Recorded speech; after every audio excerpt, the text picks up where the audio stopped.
The promise of the Lord for you this week is the promise of a fulfilled future. The past 3 years were not easy. Other people got anxious, other people died, other people got depressed. But the good news is 2023 and beyond doesn't have to be that way. And it reminds me of a story in Genesis chapter 18 of three supernatural beings who visited Abraham. One of them said, "At this time next year, your wife Sarah will have a son." But Abraham was already so old and Sarah was too old to have children.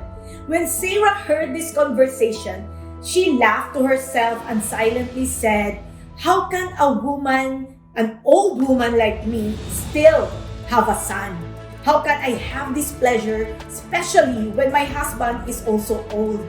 But then the Lord said to Abraham, "Why did Sarah laugh?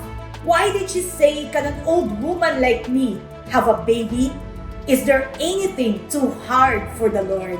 And the Lord did fulfill His promise to Abraham and Sarah. The following year, Abraham and Sarah had a son, and they named him Isaac, meaning laughter, because the Lord brought them so much joy and laughter. Your situation, my friend, may be like that of Abraham and Sarah. Year after year, you feel that nothing is changing in your life and you are not receiving the breakthrough that you are praying for. Remember, the God of Abraham is also your God, and the Lord is saying to you, is there anything too hard for the Lord?